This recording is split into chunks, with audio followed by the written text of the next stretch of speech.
Приветствую! Тетрадь смерти, культовое аниме и культовая манга, продемонстрировавшие зрителям величайшую битву умов и показавшие остальным, что аниме может завлекать не только экшеном, который в тетрадке присутствует, но и настоящим майндгеймом. Хотя концовка аниме почти полностью повторяет концовку манги, Лайт проиграл. В них все же есть отличия, о которых мы сегодня поговорим, сравним и узнаем, какая же концовка лучше, в аниме или в манге. Начну с манги. Нейт Ривер раскрывает Лайта, после чего Лайт пытается блефовать, но ему не удается провести Ния. В отчаянии Лайт желает записать имя Нейта в клочок бумаги, а с тетрадки, спрятанной у него в часах. Но предусмотрительный агент Рестер замечает это и предупреждает всех остальных.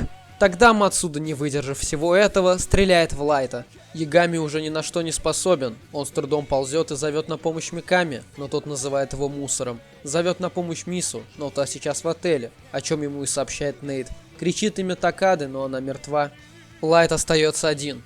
Но тут он видит Рюка и умоляет бога смерти, чтобы он записал имена. Рюк соглашается и записывает. Но не имена членов СПК или группы расследования, а имя Лайта. Рюк говорит, что ему удалось повеселиться на славу, и время Ягами пришло. Лайт не желает умирать, и Рюк называет его жалким. В последние секунды жизни Лайт вспоминает, как Рюк при их первой встрече сказал, что не существует ни рая, ни ада, что может быть предпосылкой к тому, что Лайт станет богом смерти. Лайт умирает, и нам показывают события через год. Жизнь вернулась в прежнее русло до появления Киры. Мацуда строит теорию о том, что Ния убил Миками, и рассуждает, правильно ли они тогда поступили. Что же было в аниме? Начиналось все так же. Нейт раскрыл Лайта, попытки блефа не удались, и Мацуда стреляет в Лайта. Но дальше события немного меняются. Миками не называет Лайта мусором, но окончательно съезжает с катушек. В отличие от манги, где Миками умирает через 10 дней, тут он совершает самоубийство, полностью разочаровавшись в своем боге.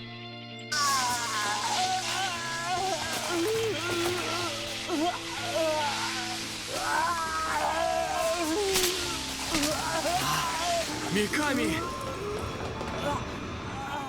Как раз в этот момент Лайт избегает со склада. Нам показывают бегущего Лайта и Лайта из первой серии. Они идут в разном направлении, словно намекая нам, что Лайт свернулся с его пути.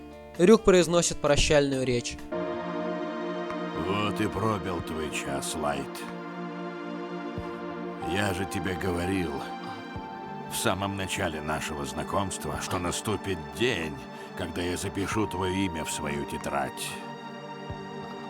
Это правило, действующее для бога смерти, который передал тетрадь в мир людей, и того человека, который первым взял ее в руки. Если тебя отправят в тюрьму, то кто знает, когда ты умрешь. Если честно, мне неохота ждать. С тобой все кончено. Умри же здесь.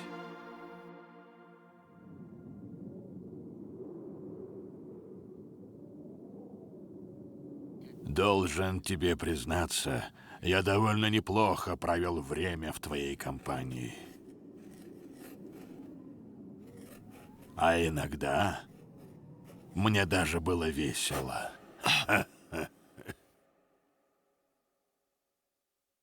Лайт забегает в какое-то здание и умирает, перед смертью увидев Элла, что показывает нам некую связь между Эллом и Лайтом. Ведь последнее, что увидел перед смертью Эл, лицо Лайта, а последнее, что увидел перед смертью Лайт, это Эл.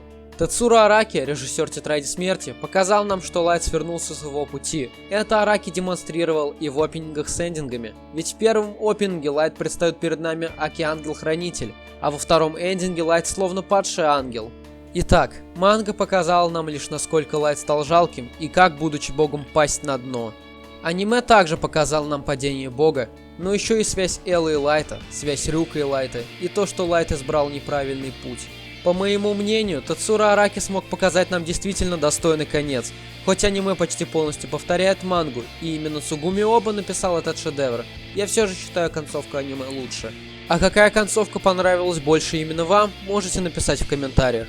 А с вами был я, Джекари, во славу Киры.